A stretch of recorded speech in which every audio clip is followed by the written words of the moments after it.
Welcome to Royal Composer. Synth in music, it's a very powerful subject. Synth can be used in many different ways and forms. We already introduced a synth as a lead and as a soloist. If you missed this video, we really recommend that you watch it first. It's a part 1 video of the synth. Today's video, called part 2, continues that conversation. Today we are jumping straight into the synth as PAD. Enjoy it.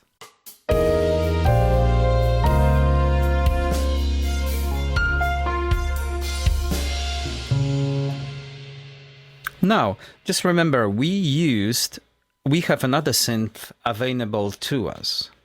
This sound. And it's funny thing, when I was searching for it, I say to myself, it's too dark. Okay, too low, too boring, etc. Then I start to using a wheel in my to add some characters. Just, oh my goodness, this is spectacular. So I hit the music, right, and I start fooling around, and I love it so much that we decided to keep it just in case.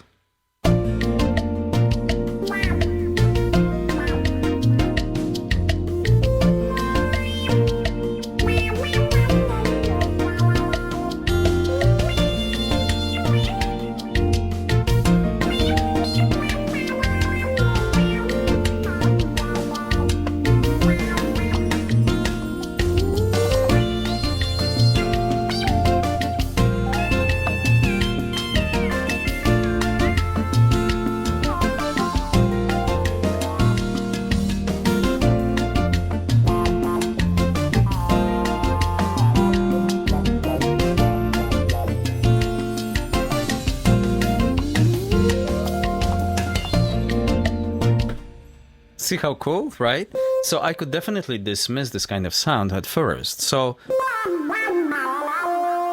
just keep your eyes open and your heart vulnerable, because sometimes we find the pleasures from the sounds we never would, expect that they would do something for us.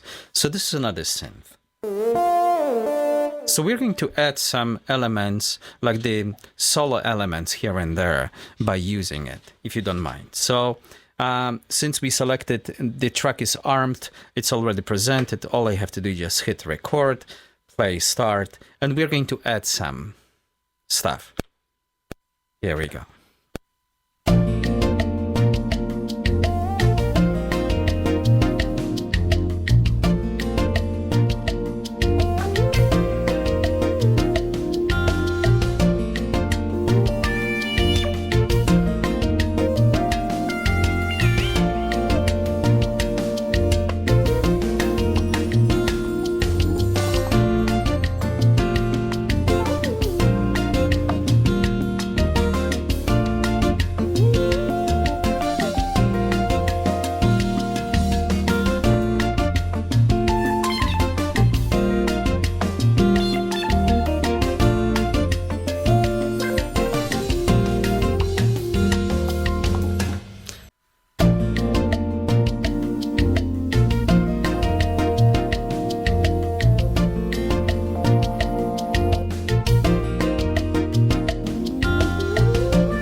Okay, so this is just the example.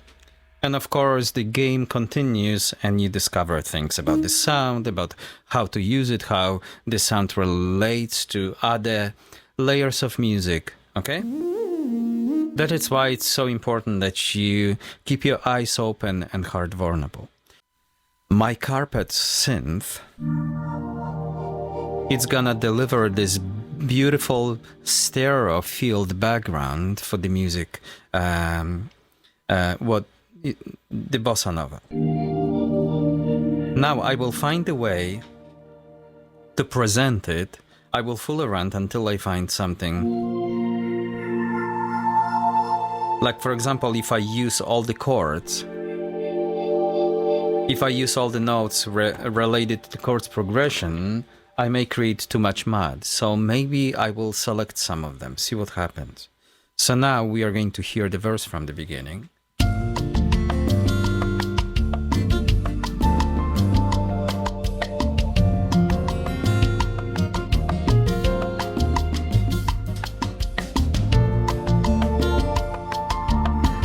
I can always volume down later on.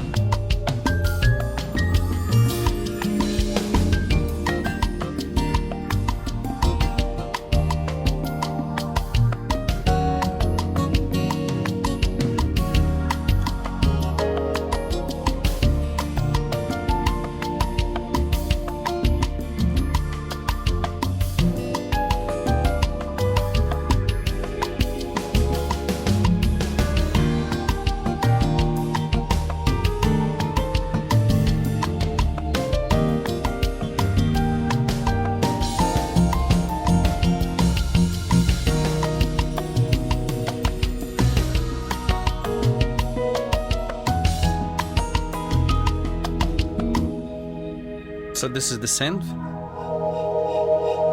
Okay. So now I'm trying to decide if I should use if I should not use chords or individual notes. Which performance is gonna be better for that purpose? So once again, one note in octaves.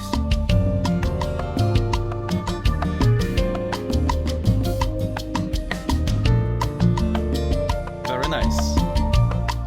Just octaves.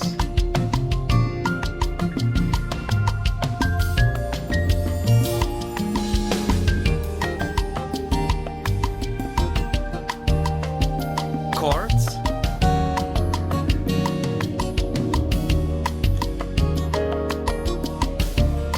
Which register? Like this one gives the full, it's like the sense of the choir.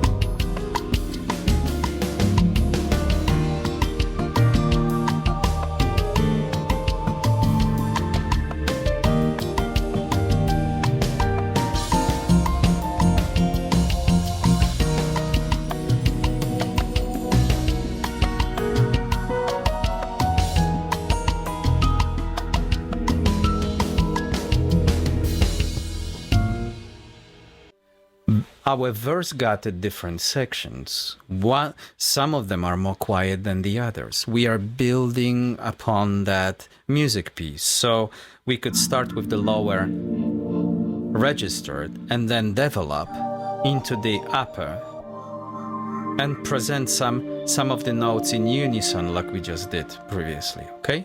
Let's just see what happens, what we can do. Here we go, verse.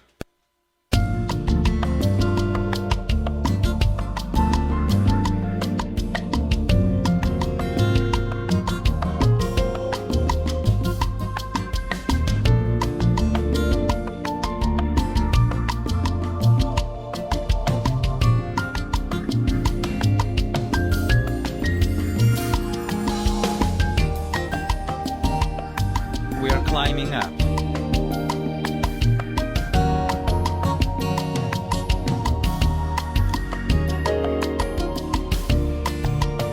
Beautiful. Let's keep this on top as well. Woo! And now lower and the upper together.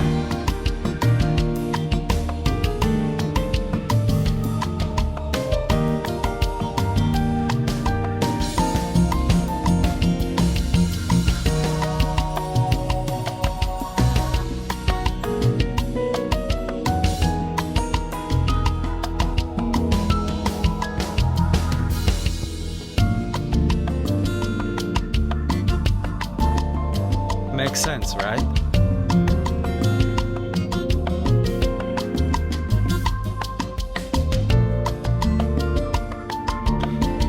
And of course we can play with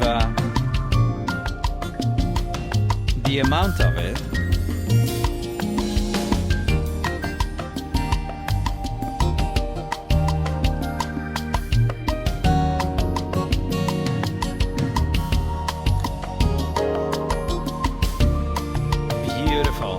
This D on top, it's really good.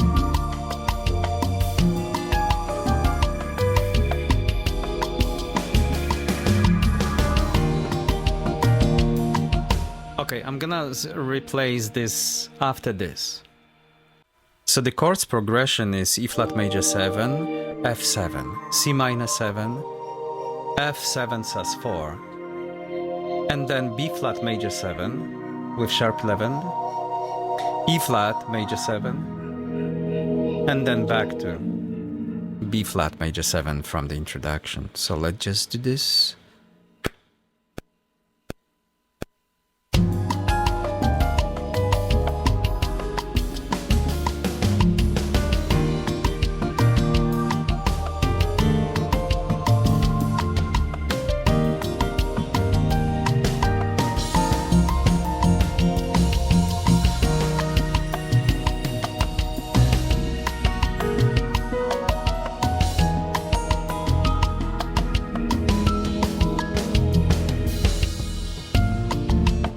Okay, it's much better.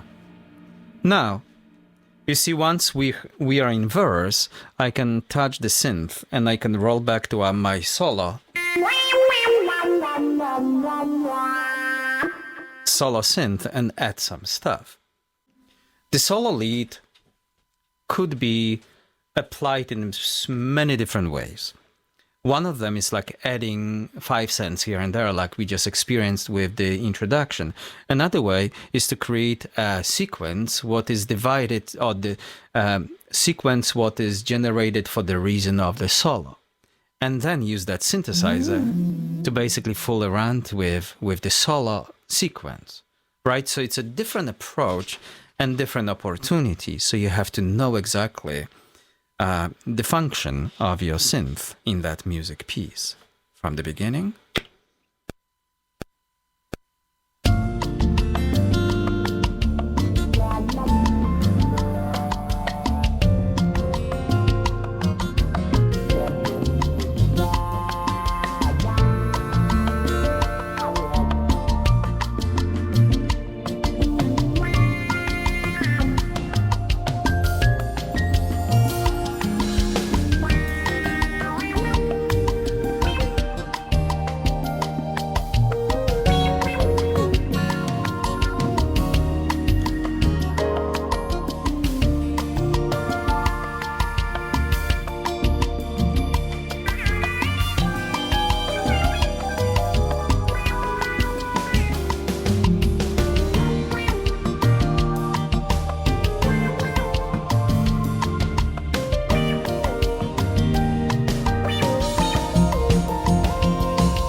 Okay, can you feel the difference? Let's try it again.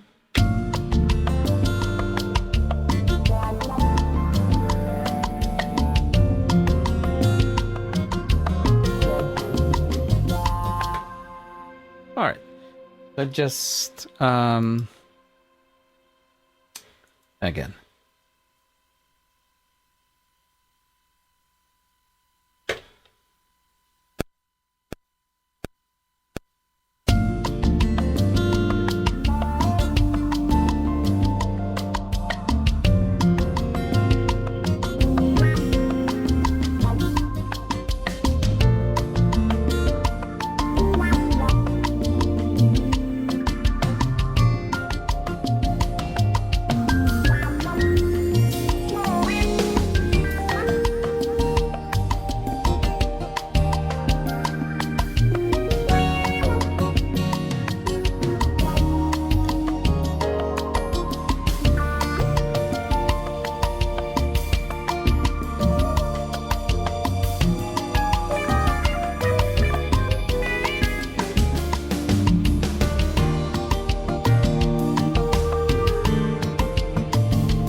Okay, despite the mistakes I have made, there's a opportunity here.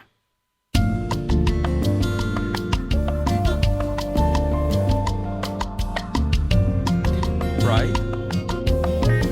Like I don't bother other musicians, I just add some few elements here and there.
And of course, like today's video, it's not about editing, but you know, since I'm here and something bothers me, I can immediately address it, no problem moving forward.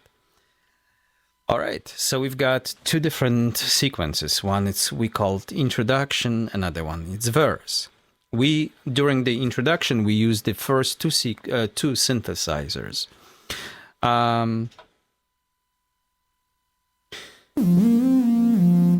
We use this and the previous one. Okay, so the lead and the solo. During the verse, we use that solo and also the carpet. Okay, sometimes we call it a pad, but it's a synthesizer. And this function, and what provides this function to us. Today's video was to show you the pathway, how to achieve a quick and good results. So let's just recap quickly what happened to us. Because there's a lot of mistakes we have made, and I could spend hours just, you know, deleting, recording again, etc. Right? Creating the balance, the volume, the articulation, add some equalization, and so on. Today's video was about finding that quick pathway. When I think about synth, I'm thinking about the purpose, what I'm gonna use it for. So now if I have a music in mind, I can generate, like I can think about this music and play, you know, one sound after another, and then something is gonna stand out. Once it happens, your goal is to grab it and basically save it. And you search for something else. Oh, that was great. Grab it, save it. So now, thanks to this process, we already established 3 or 4 different tracks with good sounding synths for that music, for the purpose of that music. So now I'm thinking, okay, cool, let's roll. And now I discover things about the sound and about how I can use it and where can I use it. Should I use it in the introduction? Okay, I'm gonna wait until the verse. Should I use it in a bridge or chorus, you know, the way you design your own music, but you follow that pathway, and all of a sudden we work faster and everything becomes more engaged and exciting. All right, that sequence, I'm going roll back to sequence 1, introduction, and then I'm gonna switch quickly to verse, and you're going to hopefully witness those, the way we use them and how we used such sound here and there.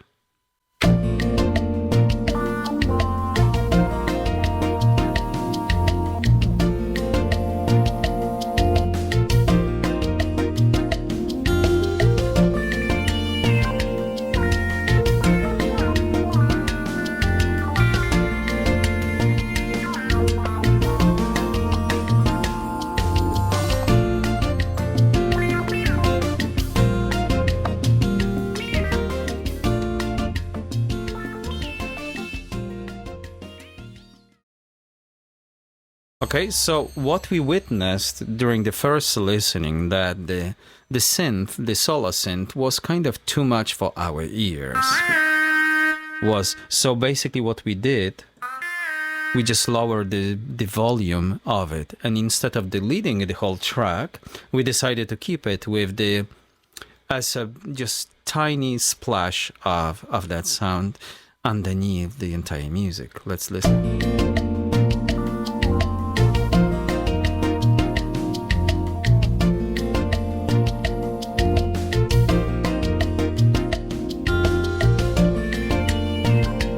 Yeah, it doesn't bother us that much anymore, right? Let's see what happens next.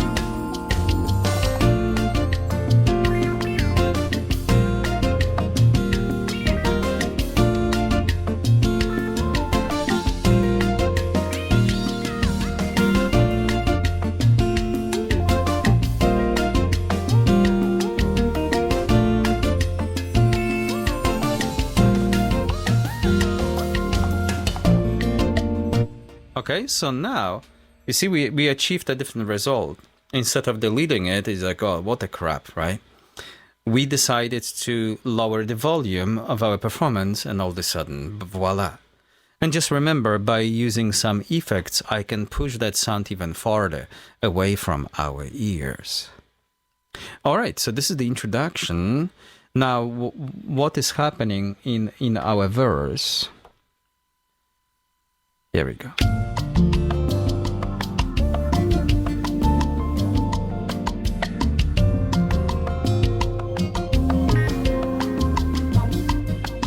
That's our synth 2 and 3.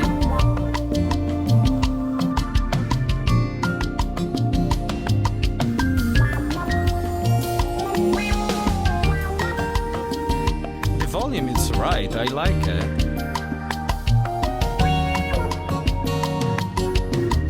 It doesn't bother me, so we're going to keep it 127.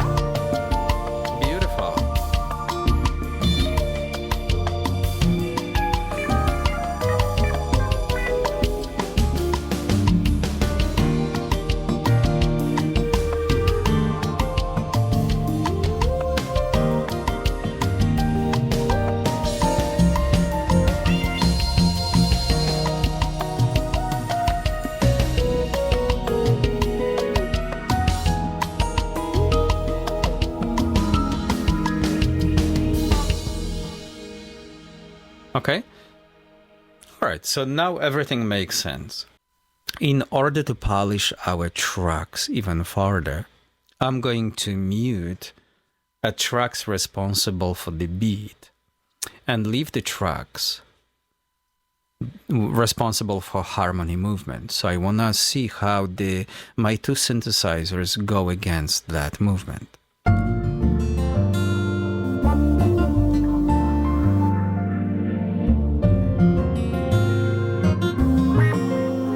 Let's do a clave.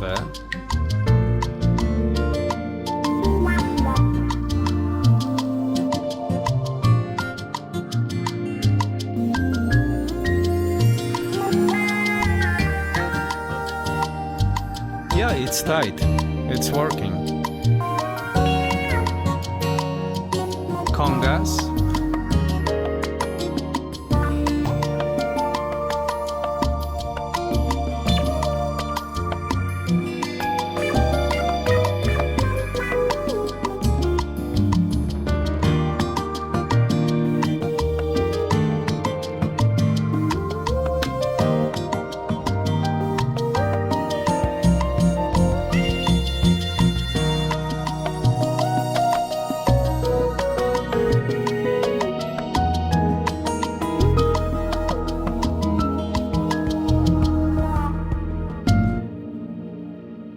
Okay. It's very easy to overwhelm the listener's ear with the synth if there's too many tracks. So just select your favorites, listen, eliminate the beat sometime, just listen how they interact with harmony movement, and if the basically movement benefits from their existence, the whole music piece benefits from their existence? If the answer is yes, of course, we are going to keep it, save it, and use it, no problem. But that's the game, and it's wonderful to have it. MPC X, I see, it's awesome device. I love it so much. I miss my Luna because, you see, I switched from Pro Tools to Universal Audio when my audio interface stopped working because I upgraded the computer by accident. Waited for the upgrade for the Pro Tools too long. I decided to switch, end up with audio interface from Universal Audio. And then since then I've been using the Luna. So I miss Luna so much because now I work so much with MPCX that I just forget to go there sometime. But in the end of the day, you know, it's all about this spectacular feeling of you expressing yourself with the music. Let's listen it from the beginning.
And you have it.